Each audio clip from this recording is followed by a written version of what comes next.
ಸಹಯೋಗದಲ್ಲಿ ಏನು ನಮ್ಮ ಶಾಲೆ ಬಂದಿರತಕ್ಕಂಥ ಅತಿಥಿಗಳಾಗಿರ್ತಕ್ಕಂಥ ಡಾಕ್ಟರ್ ಹರೀಶ್ ಬಾಬು ಇನ್ನೂ ಸಮಗ್ರವಾಗಿರ್ತಕ್ಕಂಥ ವಿಚಾರಗಳನ್ನು ನಮ್ಮ ಮುಂದೆ ಮಂಡಿಸಲಿಕ್ಕೆ ಬಂದಿದ್ದಾರೆ. ತಾವೆಲ್ಲರೂ ಸಹ ಸಾವಧಾನವಾಗಿ ಕೂತ್ಕೊಂಡು ಎಲ್ಲವನ್ನ ತಿಳ್ಕೊಂಡು ಮತ್ತೆ ನೀವು ಬಳಸ್ಕೊಂಡು ಬೇಕಾದ್ರೆ ಅಲ್ಲ ಬಳಸ್ಕೊಂಡು ಆರೋಗ್ಯವಾಗಿ ಇರಬೇಕಂತಕ್ಕಂಥ ವಿಚಾರವನ್ನು ಹೇಳಿ ಬಂದಿದ್ದಾರೆ. ಕೇಳೋಣ? ಕೇಳ್ತೀರಾ?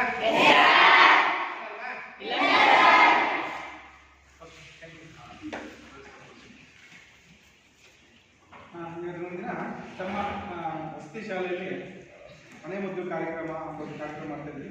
ಅದಕ್ಕೆ ಒಂದು ಅವಕಾಶ ಮಾಡಿಕೊಟ್ಟು ನಮ್ಮ ಪ್ರಾಂಶುಪಾಲ ಸರ್ಗೆ ಹಾಗೂ ಸಹ ಶಿಕ್ಷಕರಿಗೆ ನನ್ನ ನೆಚ್ಚಿನ ವಿದ್ಯಾರ್ಥಿಗಳಿಗೆಲ್ಲ ನನ್ನ ಒಂದು ವೇದಿಕೆಗೆ ಸ್ವಾಗತ ಬಯಸುತ್ತೇನೆ.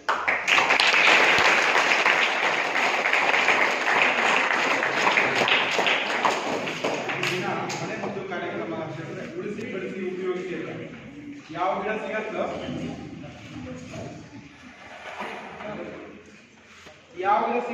ಅಥವಾ ಸಿಕ್ಕಿದಾಗ ಅದನ್ನ ಉಳಿಸ್ಕೋಬೇಕು, ಅದನ್ನ ಬೆಳೆಸಬೇಕು, ತದನಂತರ ಅದನ್ನ ಬರೋಂಥ ಹಣ್ಣು ಮತ್ತು ಅದನ್ನ ಉಪಯೋಗಿಸ್ಕೋಬೇಕು ಅಂತ.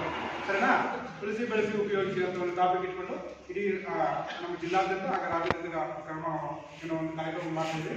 ಅದಕ್ಕೆ ಮನೆ ಅಂತ ನಿಮ್ಮ ಶಾಲೆಯಲ್ಲಿ ಮಾಡ್ತಾ ಇದ್ವಿ. ಎಲ್ಲ ಗಿಡಗಳು ನೋಡಿರ್ತಿದ್ರು ಅಲ್ವಾ? ನಮ್ಮನೆ ಪಕ್ಕದಲ್ಲಿದೆ, ಮೈನ್ ಪಕ್ಕ ಒಂದಿದಂತ ಅಂತ ಹೇಳ್ಕೊಂಡಿರ್ತೀವಿ ಸಹಜವಾಗಿ. ನಾವು ಅದನ್ನ ಯಾವ ರೀತಿ ಬೆಳೆಸ್ಕೋಬಹುದು ಮೊದಲು ಕಾಣದ ಒಂದು ಗಾದೆ ಇದ್ದಿಲ್ಲ ಗಿಡ ಮೊದಲ್ಲ.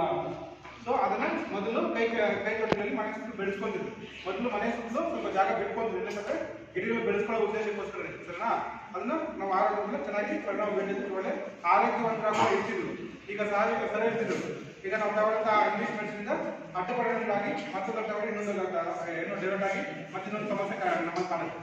ಅದನ್ನೆಲ್ಲ ಅವಾಯ್ಡ್ ಮಾಡಿ ನಮ್ಮನ್ನು ಸುತ್ತಲೂ ಸಿಗುವಂತ ನ್ಯಾಚುರಲ್ ಸಿಗೋದ್ರಿಂದ ಯಾವ ರೀತಿ ಉಪಯೋಗಿಸ್ಕೋಬಹುದು ಅಂತ ಇದಾವಲ್ವಾ, ಅವೆಲ್ಲ ನಾವೇನು ವೇಸ್ಟ್ ಅನ್ನೋದು ಅಲ್ವಾ? ಎಷ್ಟೋ ಇರ್ತವೆ, ಅದನ್ನ ಸಾಕಷ್ಟು ಪ್ರಯೋಜನ ಇದೆ ಅಲ್ವಾ? ನಮ್ಗೆ ಇದಕ್ಕೆ ಮೊದಲೇ ಅಂದ್ರೆ ಏನು ಅಲ್ಲಿ ಗಿಡ ನೋಡೋದು ಬೇವು ಇರ್ಬೋದು, ನುಗ್ಗೆ ಇರ್ಬೋದು, ಮಾವಿನ ಸೊಪ್ಪು ಇರ್ಬೋದು, ಎಲ್ಲ ಕೇಳಿದಲ್ವ? ಅದರಿಂದ ನಮ್ಗೆ ಏನು ಪ್ರಯೋಜನ ಅಂತ ಗೊತ್ತೇ ಆಗಿದೆ ಅಲ್ವಾ?